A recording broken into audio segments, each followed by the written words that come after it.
तो यहाँ पे दिव्या गौतम आई हैं, चलिए इनसे बातें करते हैं। जी दिव्या जी बताएं। जय भीम सर। हाँ जय भीम। सर सबसे पहले तो आप जैसे युग पुरुष को मैं सत सत नमन करती हूँ। और दूसरी बात ये कहूँगी, मुझे आपकी आवाज़ बहुत पसंद है, बहुत ही ज़्यादा, बहुत अच्छी लगती है, बहुत अच्छा बोलते हो आप। और जो मतलब इतनी अवेयरनेस फैला रहे हो उसके लिए बहुत बहुत थैंक यू आपको। दिव्या जी ठीक है। बहुत शुक्रिया आपका। और आप युग पुरुष ना कहें, हम सब एक जैसे ही हैं, तो इसमें कोई बहुत बड़ी वो नहीं है। हमारे लिए तो युग पुरुष से कम नहीं हो, हम तो आपको वही समझते हैं। आज जैसे पहले तो मैं बता दूं, मैं स्टूडेंट हूँ और बीएड कर रही हूँ। ओके। जैसे आज टॉपिक है रिजर्वेशन का। पहले तो मुझे ये बहुत गलत लगता था, मतलब जब से इंटर किया फिर उसके बाद कॉलेजेस में एडमिशन हो गए, तो ऐसा लगता था कि यार ये सब क्या होता है, सबको तो मतलब एक समान मानना चाहिए। ये सब क्या है कि मतलब किसी को ऐसे में ले रहे हैं, किसी को वैसे में ले रहे हैं। मगर फिर ठीक है, ऐसे ग्रेजुएशन हो गया, फिर उसके बाद मतलब कॉम्पिटिटिव एग्जाम की तैयारी जब शुरू की, तो अम्बेडकर जयंती पर ना अम्बेडकर जी के बारे में थोड़ा पढ़ा। फिर और पढ़ा, तब मतलब समझ में आया कि उन्होंने मतलब गर्ल्स के लिए, महिलाएं जितनी भी हैं सबको एक समान माना। मतलब ऐसा नहीं किया कि जनरल वालों को कम पे रखें, उनको मतलब कम अधिकार दें या बाकी को ज्यादा, उन्होंने ऐसा नहीं किया, एक समान से अधिकार दिया। तो ये चीज हमें उनकी बहुत अच्छी लगी। दूसरा फिर ये जब हमने उनको पढ़ा, रिजर्वेशन का पूरा मुद्दा जाना, तब मुझे लगा कि हाँ रिजर्वेशन सही है। जब हमने जाना कि मतलब 15% जनरल लोगों को 50% आरक्षण मिल रहा है, तो ये तो एक तरह से ये तो गलत है। जनरल वालों को तो इस बात पे कहना चाहिए कि हाँ, अरे हमारा 50% क्यों है, हमारा तो मतलब जितना है उतना ही होना चाहिए। मगर ये लोग ऐसा कभी नहीं कहते हैं। और फिर मतलब जो ओबीसी, एससी और एसटी को जो भी रिजर्वेशन मिल रहा है, वो एकदम से सही है, वो कुछ भी गलत नहीं है। और जबकि ये बढ़ के मिलना चाहिए, जिसकी जितनी भागीदारी उसकी इतनी हिस्सेदारी, ठीक है, ऐसा होना चाहिए। जी। और फिर ये जो रिजर्वेशन का मैटर है ना, जो ईडब्ल्यूएस वाला रिजर्वेशन आया है, जो जनरल लोग कहते हैं रिजर्वेशन के अगेंस्ट, तो जी। वो मतलब कहते हैं कि हम लोग को आरक्षण मिल रहा है, कम मेरिट पर हो जा रहा है, या जो ऐसा भी कहते हैं। तो उन्हें तो ईडब्ल्यूएस के बारे में क्यों भी कहना चाहिए, क्योंकि मैं मेरा भी गवर्नमेंट कॉलेज में एडमिशन हुआ है, तो वहाँ पर भी बहुत सारी गर्ल्स ऐसी हैं कि मतलब वो लोग फिजिकली वो फाइनेंशियली स्ट्रांग है, किसी भी तरह से मतलब उन्हें रिजर्वेशन, इस रिजर्वेशन की जरूरत नहीं है, फिर भी वो लोग ये रिजर्वेशन लेते हैं। अब इस जगह तो वो ये नहीं कहते कि हम गलत कर रहे हैं, मगर जो एससी एसटी और ओबीसी को मिल रहा है आरक्षण, उन्हें वो गलत लगता है। वो अपना नहीं देखते हैं कि मतलब जिनको मिलना चाहिए उसका भी वो अधिकार मारे ले रहे हैं, हक छीन ले रहे हैं एक तरह से। पर उन्हें जो हम्म ओबीसी एससी और एसटी को आरक्षण मिल रहा है, हमेशा उसके अगेंस्ट बोलते हैं, हमेशा। जी बिल्कुल सही कहा आपने। अच्छा, हाँ यहाँ पे आपने एक बड़ी अच्छी पॉइंट रखा है कि जो ईडब्ल्यूएस का रिजर्वेशन कोटा आया है, तो आज तक तो ये बात कहते आए हैं कि भाई जो है आरक्षण बैसाखी है, वैसाखी है, भीख है क्या नहीं है। लेकिन मुझे जैसे ही 10%, 10% इनको मिला, एक भी जो अपर कास्ट या सो कॉल्ड अपर कास्ट हैं, ये लोग एक भी बंदा आगे आकर नहीं लिखा कि ईडब्ल्यूएस भीख है हम नहीं लेंगे, ये वैसाखी हम नहीं लेंगे। सर किसी मैं ने वही भी, हाँ, एक बार भी आकर नहीं कहा। और उसके बावजूद भी, ये आने के बावजूद भी अभी भी ये रिजर्वेशन रिजर्वेशन करते हैं। अरे जब रिजर्वेशन करते हैं तो एससी एसटी का रिजर्वेशन ईडब्ल्यूएस को पहले फेंक देते हैं ना कि हम रिजर्वेशन नहीं लेंगे। इस्लाम ने, मुस्लिम ने जब आज़ादी हुई थी तब इन लोगों ने इनकार कर दिया था, सिखिज्म ने भी इनकार कर दिया था हम नहीं लेंगे। तो उन लोगों ने तो इनकार कर दिया कि हम नहीं लेंगे। आप जो है इस समय इतने कम जनसंख्या होने के बावजूद भी आपने जैसे ही मिला उसको भी लेकर हड़प लिया, और फिर दूसरों को बता रहे हो कि नहीं रिजर्वेशन गलत है, रिजर्वेशन गलत है। तो इससे ये पता चलता है कि इनको रिजर्वेशन से दिक्कत नहीं है, इनको दिक्कत एससी एसटी ओबीसी के प्रतिनिधित्व से है कि ये लोगों को न मिल जाए, कुछ भी इनको न मिले।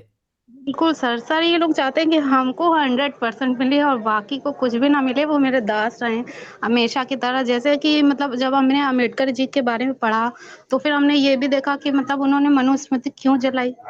फिर उसमें पढ़ा कि ऐसा ऐसा था गर्ल्स के बारे में, इतना गंदा, इतना खराब। और भी मतलब जो भी धार्मिक ग्रंथ हैं हिंदुओं के, वो इतने खराब मैं भी हिंदू हिंदू ही मतलब अभी क्या करें, फॉर्म में लिखती हूँ मगर अब खुद को मानती नहीं हूँ। जैसे कि मैंने आपकी एक स्ट्रीम देखी थी कि मैं नास्तिक क्यों हूँ, ऐसा हुँ, कुछ हुँ। टाइप का था। तो कि मतलब जो नास्तिकता है वो धीरे-धीरे आती है, बिल्कुल सही बात है। जब आस्तिकता थोड़ी-थोड़ी जैसे भी कम होती जाती है ना, उसकी जगह नास्तिकता लेती जाती है। हुँ, हुँ, हुँ। अचानक से नहीं आ जाती। अब पहले तो हम भी मतलब सारे व्रत रखना, भगवान को मानना, मंदिर जाना ये सब था, मगर अब जब से हमने पढ़ा है मतलब अम्बेडकर जी को, ज्योतिबा फूले, सावित्री फूले इन सबको पढ़ा है, तब से फिर हम समझ गए कि ये सब कुछ नहीं होता। और मेरी तो ऐसे जर्नी शुरू हुई, ये सब आस्तिकता वाला सब कुछ छोड़ने की जर्नी ऐसे शुरू हुई, वो तो लॉकडाउन की वजह से शुरू हो गई। जब से ये रामायण आती थी ना, हम तो मतलब देखते थे, सुबह भी देखते थे, शाम भी देखते थे, रामायण देखते थे। मगर फिर अच्छा। जब ना सीता को जब अग्नि परीक्षा देनी पड़ी, तो वो चीज़ हमको नहीं अच्छी लगी। मेरे मन में यार ये भगवान है, तब भी अग्नि परीक्षा दे रहे हैं। मतलब इनके लोगों को इनके लोग इन पर विश्वास नहीं है। और ये मतलब अगर राम जी थे, तो उनके ऊपर डिपेंड करता था ना कि वो मतलब क्या दिखाना चाह रहे हैं। कि अगर वो एक बार ये बोलते कि हाँ, वो मेरी पत्नी है, मुझे इस पर पूरा विश्वास है, तब भी चल जाता। मगर उन्होंने अग्नि परीक्षा ली, तो वो मतलब क्या एग्ज़ाम्पल सेट करना चाहते थे। फिर दूसरा जब उन्होंने सीता जी को छोड़ दिया, वो प्रेग्नेंट थी। भाई वो तो हुँ, भगवान हुँ। है ना, तो सभी कुछ पता होना चाहिए कि मेरी वाइफ प्रेग्नेंट है और मतलब ऐसा-ऐसा होने वाला है। तो मतलब कैसे कोई छोड़ सकता है? मेरा तो दिल ही फट जाए अगर कोई मेरे साथ हुँ, ऐसा हुँ। करे या मेरे जानने वाले के साथ कोई ऐसा करे, तो हमसे तो बिल्कुल भी नहीं बर्दाश्त होता। हम तो बहुत ही सॉफ्ट हार्टेड हैं। मतलब वो भगवान होके कैसे ऐसा कर सकते हैं? भगवान ऐसे हैं कि मतलब कि क्या एग्ज़ाम्पल वो सेट करना चाहते हैं। तब से मैंने रामायण देखना ही छोड़ दिया। उसके बाद मैंने देखा ही नहीं, एक भी एपिसोड नहीं देखा, सब छोड़ दिया। उसके जी। बाद फिर ऐसा हुआ कि मतलब परशुराम जयंती थी, तो एक फ्रेंड ने जो है परशुराम जयंती का वो लगाया था स्टेटस। तो मैंने फिर उनके बारे में पढ़ा, फिर देखा कि अरे! इन्होंने तो अपने पिता के आदेश पर जो है अपनी माँ को मार दिया था। तो फिर मैंने उससे हुँ, पूछा हुँ। कि तुम्हारे आइडियल हैं, मतलब क्या मानते हो? ये भगवान है? मतलब ये क्या किया इन्होंने? तो उन्होंने बताया।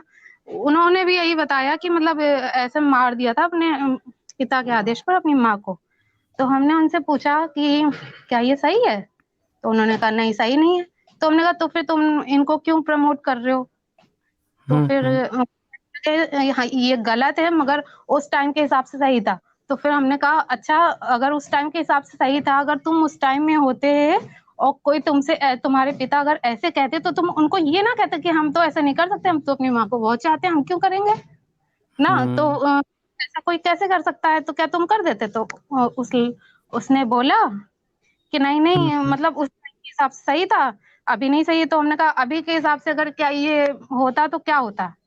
तो कहने लगा उसको तो फिर जेल होनी चाहिए। तो हमने कहा तो फिर इनको भी जेल होनी चाहिए। हुँ, हुँ, ऐसे-ऐसे हुँ। थोड़ी-थोड़ी मतलब मेरे अंदर की जो आस्तिकता थी वो धीरे-धीरे कम होने लगी। मतलब हम फिर नहीं मानने लगे, छोड़ दिया हमने धीरे-धीरे।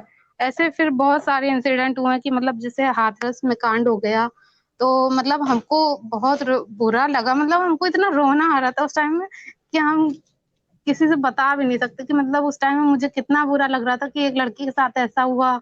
एक तो इतना गलत हुआ, फिर पेट्रोल डालकर जला दिया गया। मुझे बहुत बुरा लगा था सच बता रहे हैं।